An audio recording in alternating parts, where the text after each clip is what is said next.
ایک استاذ اور چور۔ استاذ صاحب بیوی کے ساتھ بھتیجے کی شادی کی تقریب میں پہنچے تو بارات سے زیادہ استاذ صاحب کا استقبال کیا گیا، اور کرتے بھی کیوں نہ، دلہا استاذ صاحب کا بھتیجا ہونے کے ساتھ ساتھ طالب علم بھی تھا۔ سبھی کہتے تھے کہ خدا نے آپ کی شخصیت میں عجیب کشش رکھی ہے، جو بھی طالب علم آپ سے پڑھ لیتا ہے وہ ہمیشہ آپ جیسا بننے کی خواہش کرتا ہے۔ اور یہ سچ بھی تھا۔ استاذ صاحب شہر کی بڑی جامعہ میں تدریس کے فرائض سر انجام دے رہے تھے۔ استاذ صاحب کے طالب العلموں نے اپنی ترقی اور تربیت سے ہمیشہ ان کا نام روشن کیا تھا۔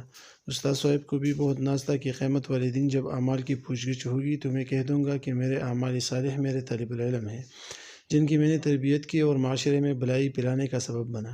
شادی کی تقریب رات کو تقریباً 12 بجے ختم ہوئی۔ استاذ صاحب بیوی کے ساتھ کار میں بیٹھ کر گھر کی طرف روانہ ہونے لگے۔ ابھی اگلی ہی سڑک پر پہنچے تھے کہ 6 موٹر سائیکل سواروں نے استاذ صاحب کی کار کو گھیرے میں لے لیا۔ 4 موٹر سوار موٹر سائیکلوں سے اتر کر کار کے آگے سامنے آ گئے اور 2 موٹر سائیکل پر ہی بیٹھے رہے۔ ایک نے استاذ صاحب کی کن پٹی پر پستول رکھی اور بولا، اے او گاڑی سے باہر آ جاؤ اور آنٹی کو باہر آنے کو بول، جلدی کر، اور اگر کچھ گڑبڑ کی تو بیجے میں سارے گولیاں اتاروں گی۔ استاذ صاحب نے بیوی کو اشارہ کیا تو وہ بھی کار سے باہر آ گئی۔ ایک چور نے استاذ صاحب کی تلاشی لی، جو کچھ ان کے مطلب کا تھا لے لیا، اور ایک چور نے ان کی بیوی کے سارے زیور زبردستی اتروا لیے۔ ایک موٹر سائیکل سوار پیچھے سے بولا، یار گاڑی بھی اچھی ہے، آج بڑا ہاتھ مارتے ہیں، چلو گاڑی بھی لے اڑتے ہیں، کوئی ہمارا کیا بگاڑ لے گا۔ دوسرا چور بولا، ٹھیک ہے، پھر ان دونوں کو مار دیتے ہیں ورنہ پھنس جائیں گے۔ ایک اور بولا، نہیں یار، ان کو باندھ کر سڑک کی دوسری جانب پھینک دو، صبح کوئی کھول دے گا، کوئی بھی گناہوں کو مارنا ہے۔ استاذ صاحب بولے، بیٹا جو کچھ چاہیے لے لو، لیکن ہمیں کچھ نہ کرنا، میرے گھر میں چھوٹے بچے ہیں اور ہمارے سوا ان کا کوئی نہیں ہے، خدا کا واسطہ ہم پر رحم کرو۔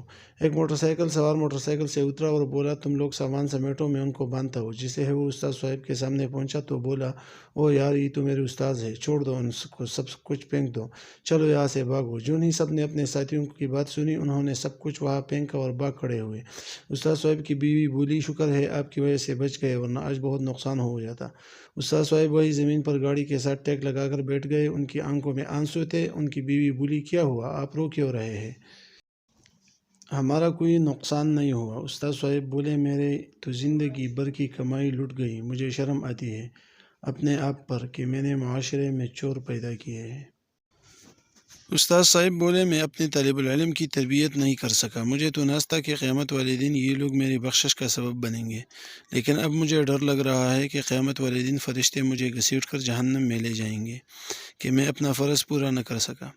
استاذ صاحب بولے، چور وہ نہیں، چور تو ان کا استاد نکلا جو اپنا فرض پورا نہ کر سکا۔ استاذ صاحب کہتے ہیں، وہ میرے دل سکون لے گئے، وہ مجھ سے میرا مان لے گئے کہ میرے طالب العلم غلط کام نہیں کر سکتے۔ استاذ صاحب بے بسی سے کار کے ساتھ بیٹھ کر بار بار بول رہے تھے، چور وہ نہیں، چور تو میں ہوں۔ آپ بھی استاذ ہیں، کیا آپ نے اپنا فرض پورا کیا؟